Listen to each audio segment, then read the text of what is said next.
কি খবৰ তোমালোকৰ? আশা কৰিছে সকলোৱে ভাল। তো বহুতে মোক প্ৰায় কমেণ্ট কৰি আছে এইকেইদিনত যে অগ্নিবীৰ যোনটো কম্পিউটাৰ ইফিচিয়েঞ্চি টেষ্ট মানে চি এক্সাম দিবলৈ যাম, যিহেতু অতি সোনকালে তোমালোকৰ হ'ব যোনটো অগ্নিবীৰ এক্সাম। তো অগ্নিবীৰ চি এক্সাম দিবলৈ যাওঁতে তাৰ লগত কি ডকুমেণ্ট লৈ যাম তাৰ ওপৰত এটা ভিডিঅ' বনোৱা। তোমালোকক মই কৈ আছোঁ, অগ্নিবীৰ যেতিয়া তোমালোকে এক্সাম হ'ব, তোমালোকৰ যোনটো নিজৰ চেণ্টাৰ তোমালোকৰ যেতিয়া তোমালোকৰ এডমিট দিব আহিব, এডমিটখনতে গম পাই যাবা, ঠিক আছে।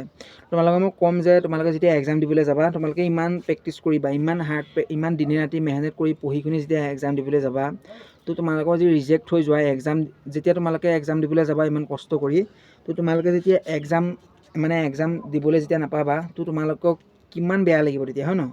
ইমান কষ্ট কৰিলা, ইমান প্ৰায় 2 মাহ 1.5 মাহ ধৰি, কিছুমানটো আগৰ পৰাই কৰি থাকে, ইমান তোমালোকে কষ্ট কৰিলা, লগতে তুমি পঢ়া শুনাৰ লগতে অন্যান্য কামবোৰ লগতে তুমি এক্সামৰ প্ৰিপাৰেশ্যনো কৰিলা। তো তাৰ ফলত তোমালোকৰ ইমান দূৰত বহুত দূৰত, কিছুমানতো এক্সাম চেণ্টাৰ বহুত দূৰত পৰে, ঠিক আছে।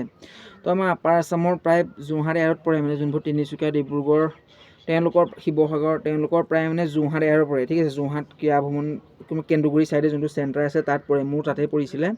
তো তোমালোকে যদি কিছুমান ডকুমেণ্ট হয়, এই ডকুমেণ্ট আছে, সেই ডকুমেণ্টবোৰ যদি তোমালোকে লৈ নোযোৱা এক্সাম দিবলৈ নাপাবা, ঠিক আছে। তো তেতিয়া তোমালোকৰ বহুত বেয়া লাগিব।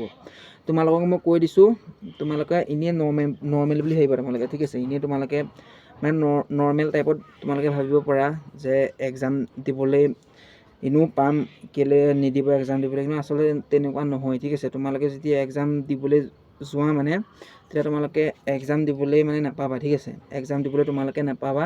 সেইকাৰণে মই তোমালোকক কৈ দিছোঁ কি ডকুমেণ্ট মানে তোমালোকে লৈ যাবা। তো ভিডিঅ'টো ভালদৰে চাবা আৰু যিমান পাৰা লগৰবোৰলৈ শ্বেয়াৰ এটা কৰি দিবা, ঠিক আছে। তো তোমালোকৰ যেতিয়া নিজৰ তোমালোকৰ এডমিট আহিব অগ্নিবীৰ, তোমালোকৰ যেতিয়া নিজৰ এডমিট আহিব, তোমালোকক এডমিটতে তোমালোকৰ চেণ্টাৰ পৰিব, ঠিক আছে। তোমালোকৰ যোনখন এডমিট কাৰ্ড, তাতে তোমালোকৰ চেণ্টাৰ পৰি যাব। তো সেই চেণ্টাৰলৈ যদি তোমালোকে এইবোৰ ডকুমেণ্ট লৈ নোযোৱা, তো তোমালোকে ৰিজেক্ট হৈ যাবা, ঠিক আছে। তো সেইকাৰণে তোমালোকে মই কোৱা যোনবোৰ ডকুমেণ্ট লৈ যাবা, ঠিক আছে। মেইনলি হ'ল তোমালোকৰ 1 নম্বৰ যোনখন ডকুমেণ্ট হৈছে আধাৰ কাৰ্ড। আৰু তোমালোকৰ আধাৰ কাৰ্ড তোমালোকে জেৰক্সটো নিবাই, জেৰক্সৰ লগতে তুমি যোনখন জেৰক্স নিবা সেইখন তোমালোকে কালাৰ জেৰক্স নিবা, ঠিক আছে।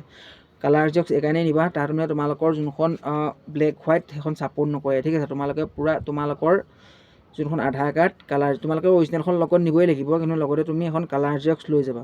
তাৰপিছত তোমালোকে ফটো তুমি 2 কপি বা 3 কপি লৈ যাবা। তোমালোকৰ পাছপোৰ্ট চাইজ ফটো, চিভিলিয়ান ড্ৰেছত তোমালোকে 2 কপি লৈ যাবা, ঠিক আছে। 2 কপি ফটো তোমালোকে লৈ যাবা। তোমালোকে কোনো কলেজ স্কুলীয়া ড্ৰেছ নহয়, তোমালোকে চিভিল ড্ৰেছ তোমালোকৰ নিলেও হ'ব, ঠিক আছে।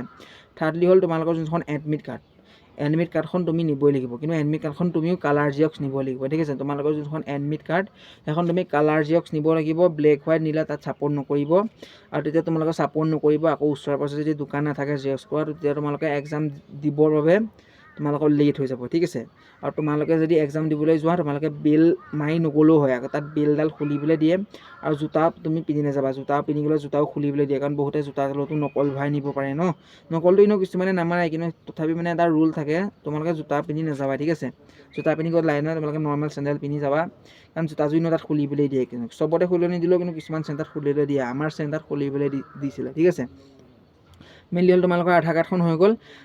আধাৰ কাৰ্ডখন তোমালোকৰ এইকাৰণেই বিচাৰে, কাৰণ তোমালোকৰ যোনখন আধাৰ কাৰ্ড তোমালোকৰ ফোন নম্বৰৰ লগত লিংক থাকে, গম পোৱা। আৰু তোমালোকৰ যোনখন আধাৰ কাৰ্ডখন তোমালোকৰ যোনবোৰ এডমিটত তোমালোকৰ যোনটো তোমাৰ গাঁৱৰ যোনটো এড্ৰেছ, মানে তোমাৰ যোনটো এড্ৰেছ আধাৰ কাৰ্ডখনৰ মতে পৰে, নহ'লে PRC খনৰ মতে পৰে, ঠিক আছে। তোমালোকে সেইকাৰণে বিচাৰে। আৰু পাছপোৰ্ট চাইজ ফটো তোমালোকৰ তাত দৰকাৰ হ'বও পাৰে, নহ'বও পাৰে, কিন্তু ৰুল মতে মানে তোমালোকৰ লৈ যাব লাগে, ঠিক আছে। আৰু তোমালোকে এডমিটখনত দিয়ে দিব, ঠিক আছে। এডমিটখনত তোমালোকক দিয়ে দিব কি ডকুমেণ্ট লৈ যাব লাগে। আৰু তোমালোকে যে লগত যিহেতু গৰমৰ দিন ৱাটাৰ বটল এটা লৈ যাব পাৰে, পানী বটল এটা, তোমালোকে তাত পানী খাবৰ বাবে, কাৰণ তোমালোকৰ পিয়াও লাগিব পাৰে, যিহেতু বহুত গৰম সেইটো টাইমত গৰম পৰি থাকে ন। বৰষুণো দিয়ে, কিন্তু সেইটো টাইমত বহুত গৰমো হৈ থাকে, ঠিক আছে। তোমালোকে যদি এইবোৰ ডকুমেণ্ট লৈ নোযোৱা এক্সাম দিবলৈ নাপাবা, ঠিক আছে। পিছত তোমালোকে এনেই মানে যোনবোৰ কষ্ট এনেই অথলে যাব। তো সেইকাৰণে এতিয়াৰ পৰাই মানে সেইবোৰ ডকুমেণ্ট গোটাই থ'বা। যেতিয়া মানে এক্সাম দিবলৈ যাবা এসপ্তাহমানৰ আগত মানে ৰেডি কৰি থৈ দিবা, তেতিয়া তোমালোকৰ ইমান টেনশ্যন নহয়, ঠিক আছে। তো অগ্নিবীৰ চি এক্সাম দিবলৈ যাওঁতে তোমালোকে এইকেইখন ডকুমেণ্ট লৈ যাবা। মেইনলি তোমালোকৰ আধাৰ কাৰ্ডখন লৈ যাবা। তাৰপৰা তোমালোকৰ ফটো লৈ ল'বা, পাছপোৰ্ট চাইজ ফটো 2 কপি বা 3 কপি। আৰু ছেকেণ্ডলি তোমালোকৰ যোনখন এডমিট কাৰ্ডখন লৈ ল'বা, ঠিক আছে। আৰু তোমালোকে ইমান মানে জোতা পিন্ধি নাযাবা, তাত জোতা খুলিবলৈ দিয়ে, ঠিক আছে। কাৰণ বহুতে মানে যিহেতু ভৰাই নিব পাৰিম আৰু তুমি বেলটো যদি পিন্ধি যোৱা বেলডালো সুলকাই দিব ঠিক আছে আৰু তুমি লগত কলম এটা লৈ যাবা কাৰণ কলম তুমি নিনিলেও হ'ব কলম তাত তোমালোকৰ দি দিব কাৰণ তোমালোকে চাইন কৰিব লাগিব যিহেতু মেইন তোমালোকে এডমিটখন নিবই লাগিব এডমিটখন নাপাহৰিবা ঠিক আছে আৰু তোমালোকে এডমিট যোনখন উলিয়াবা 3 কপি উলিয়াই ল'বা ঠিক আছে 3 কপি উলিয়াই ল'বা আৰু কালাৰ কৰি ল'বা মানে আৰু ফটো 3 কপি উলিয়াই ল'বা তোমালোকৰ পাছপোৰ্ট সাইজ ফটো আৰু তোমালোকৰ যোনখন আধাৰ কাৰ্ড সেইখন কালাৰ জেৰক্স কৰি নিবা ঠিক আছে তোমালোকে যোনখন ফটো নিবা এখন কালাৰ জেৰক্স কৰি নিবা কাৰণ পিছত মানে তোমালোকৰ বহুত দিগদাৰ হ'ব নহ'লে কাৰণ আমাৰ যেতিয়া এক্সাম দিছিলোঁ বহুতে মানে যোনখন তোমালোকৰ এডমিট ব্লেক হোৱাইট কৰি আনিছিলে ঠিক আছে তেতিয়াও মানে কি হ'ল আকৌ মানে পঠিয়াইছে যে এখন যোনখন তোমালোকৰ এডমিট সেইখন ব্লেক হোৱাইট কৰি নহ'ব আৰু মানে তোমালোকে এখন আৰু পুলিচতো ছেম পুলিচতো তোমালোকে যদি দিবলৈ যোৱা আছাম পুলিচ বা ফৰেষ্ট গাৰ্ড তোমালোকৰ কালাৰ জেৰক্স বিচাৰে ঠিক আছে সেইকাৰণে তোমালোকে আধাৰ কাৰ্ড আৰু তোমালোকৰ যোনখন এডমিট কাৰ্ড সেইখন কালাৰ জেৰক্স কৰি নিবা ঠিক আছে প্ৰিণ্ট আউট ভালকৈ কৰিবা